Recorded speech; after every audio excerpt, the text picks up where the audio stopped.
Au nom du Père et du Fils et du Saint-Esprit, Amen. Grande joie d'être là pour ce moment de Lectio Divina. Aujourd'hui, nous sommes le 9 juillet, vendredi, et je te rappelle aussi que c'est très important chaque vendredi d'avoir ce temps de plus de silence, de prière, d'intercession pour le malade, pour le souffrant, pour toutes les personnes qui souffrent dans le monde et qui ont besoin de notre prière et aussi de nos sacrifices et même de notre jeûne. J'invite ceux qui peuvent le faire de jeûner chaque vendredi. On prend quelque chose de petit déjeuner le matin, repas de midi, de l'eau et du pain, et après on mangera le soir. D'accord? Et la lecture d'aujourd'hui, la première lecture, c'est Genèse chapitre 46. Israël partit avec tout ce qu'il possédait. Arrivé à Bersabée, il offrit des sacrifices au Dieu de son père Isaac. Et Dieu dit à Israël dans une vision nocturne, « Jacob, Jacob !» Il répondit, « Mais voici. » Dieu reprit, « Je suis El, le Dieu de ton père. N'aie pas peur de descendre en Égypte, car là-bas, je ferai de toi une grande nation. C'est moi qui descendrai avec toi en Égypte. C'est moi aussi qui t'en ferai remonter. Et Joseph te fermera les yeux. » Jacob partit de Bersabée, et les fils d'Israël firent monter leur père Jacob, leurs petits-enfants et leurs femmes sur les chariots que Pharaon avait envoyés pour les prendre. Ils amenèrent leurs troupeaux et tout ce qu'ils avaient acquis au pays de Canaan. Ils vinrent en Égypte, Jacob et tous ses descendants avec lui, ses fils et les fils de ses fils, ses filles et les filles de ses fils. Bref, tous ses descendants. Il les amena avec lui en Égypte. Israël envoya Juda en avant vers Joseph pour que celui-ci parût devant lui à Goshen. Et ils arrivèrent à la terre de Goshen. Joseph fit atteler son char et monta à la rencontre de son père Israël en Goshen. Dès qu'il parut devant lui, il se jeta à son cou et pleura longtemps en le tenant embrassé. Israël dit à Joseph, « Pour lors, je puis mourir après que j'ai vu ton visage et que tu es encore vivant. » Voyez quel amour de ce papa envers son fils. Et en même temps de voir son espérance qui a été comblée. Jacob, il aimerait bien d'un jour rencontrer son fils, mais il disait, bon, c'est fini, il est mort, et maintenant Dieu va au-delà des attentes, des espérances de Jacob pour vraiment le faire rencontrer, retrouver à nouveau son fils Joseph. Et on pense beaucoup aussi à beaucoup d'histoires de famille, des disputes, des jalousies, des divisions, des séparations, mais que Dieu veut vraiment unir nos familles. À travers cette histoire de Joseph, bien sûr, c'est le Christ qui vient pour rassembler et unir les enfants de Dieu dispersés à cause du péché. Jésus, par son Église, par l'Eucharistie, par sa parole, Jésus, comme berger, rassemble son troupeau pour faire de son troupeau, on peut dire, de chacun de nous, son Église, son corps mystique. Nous sommes le corps mystique de l'Église, chacun de nous, les chrétiens. Mais aussi, nous pouvons prier, aussi supplier en ce vendredi des grâces pour les familles divisées, où les enfants ne parlent pas avec les parents ne parlent pas avec les enfants, entre frères. C'est triste, c'est la chose la plus triste, c'est de voir des familles divisées, où les gens ne s'aiment pas, où les gens ne se parlent même pas, ou pire encore, se souhaitent du mal les uns aux autres. Ça, c'est un péché extrêmement grave. Dieu est venu pour unir les familles, unir les cœurs. D'accord? C'est très important. Et Joseph, qui embrasse son papa lui répond, « Pour lors, je puis mourir après que j'ai vu ton visage et que tu es encore vivant. » Voilà. Il dit, maintenant que j'ai vu mon fils, maintenant je peux mourir en paix. Et combien de papas et de mamans, parfois, sont presque en train de mourir et n'ont pas cette même consolation. Que Dieu puisse toucher les cœurs des uns et des autres pour donner la paix, la réconciliation et le pardon. Ok? Maintenant, par rapport à au psaume d'aujourd'hui, c'est le psaume 37. Le psaume 37, qui nous dit ceci. Compte sur le Seigneur et agis bien. Habite la terre et vis tranquille. Mais dans le Seigneur ta réjouissance et t'accordera plus que les désirs de ton cœur. C'est beau ici, c'est magnifique. Mais dans le Seigneur, compte sur le Seigneur et agis bien. Mais dans le Seigneur ta joie et il t'accordera plus que les désirs de ton cœur. C'est magnifique.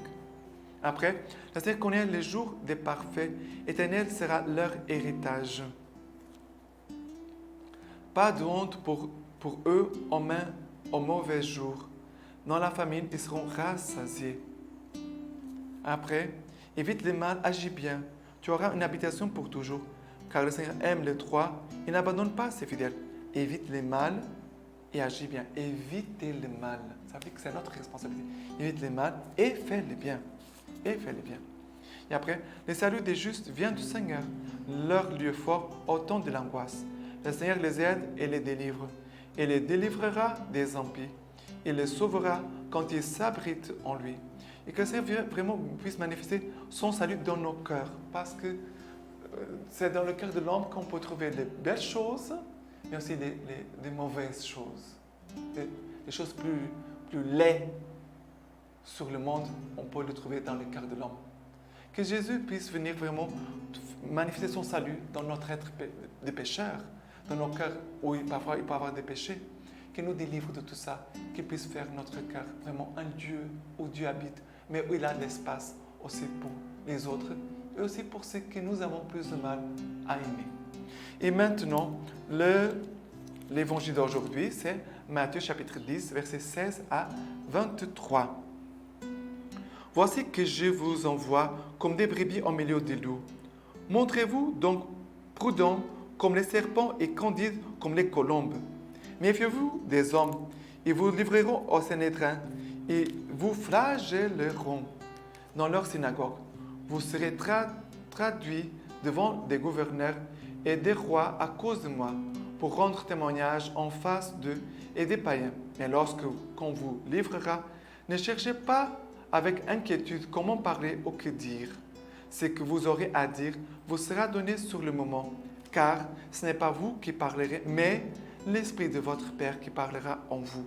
Le frère livrera son frère à la mort, le père son enfant. Les enfants se dresseront contre leurs parents et les feront mourir. Et vous serez haïs de tous à cause de mon nom. Mais celui qui aura tenu bon jusqu'au bout, celui-là sera sauvé. Si l'on vous pourchasse dans telle ville, fouillez dans telle autre.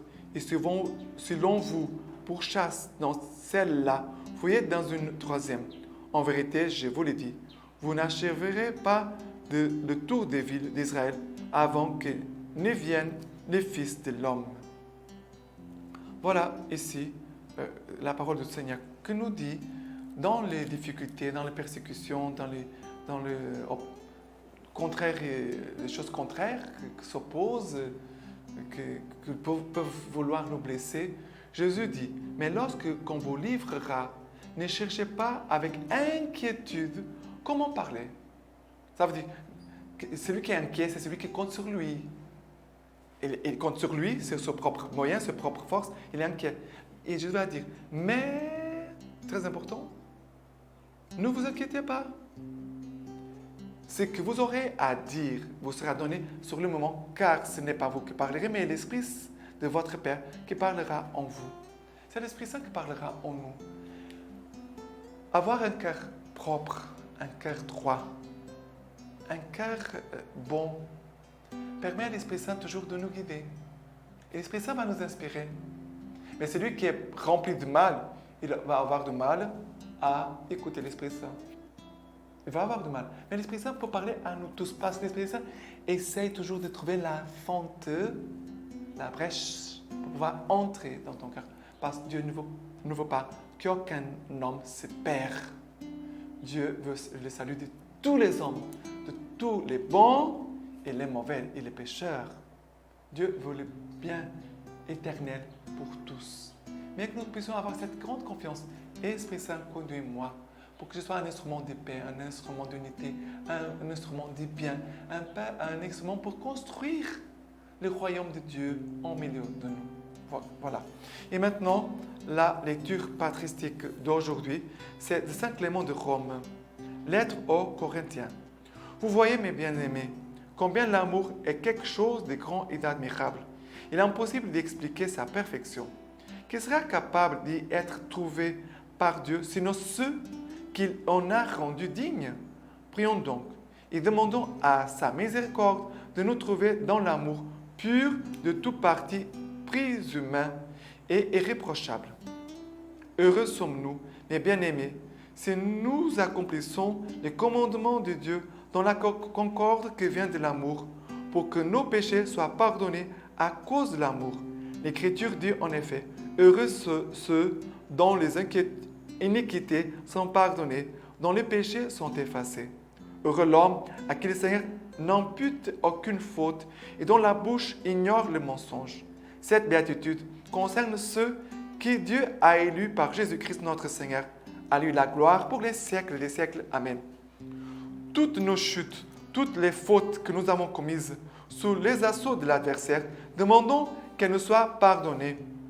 Quant à ceux qui ont été les membres de la révolte et du schisme, ils doivent considérer quelle est notre commune expérience. Car ceux qui vivent dans la crainte et la charité préfèrent subir eux-mêmes des mauvais traitements que de les voir infligés à leurs prochains. Ils préfèrent que la condamnation tombe sur eux plutôt que sur la concorde qui nous vient d'une tradition belle et juste. Il vaut mieux confesser ses fautes qu'endurcir son cœur. Qui donc parmi vous est généreux et compatissant, tout rempli d'amour? Qu'ils disent, si à cause de moi il y a révolte, dispute, division, je pars, j'irai où vous voudrez. J'obéis à ce que l'Assemblée ordonnera. Tout ce qu'il faut, c'est que le troupeau du Christ, avec les presbytres en place, vive dans la paix. En agissant ainsi, il acquérera une grande gloire dans le Christ et il sera bien reçu partout. En effet, la terre est au Seigneur avec tout ce qu'elle contient. Voilà comment agissent et agiront ceux qui vivent en sujet de la cité de Dieu. C'est qu'ils n'auront jamais à regretter. Maintenant, je vous laisse la bénédiction par l'amour toute pure de la Vierge Marie. Que Tout-Puissant vous bénisse et vous garde, le Père, le Fils et le Saint-Esprit. Amen.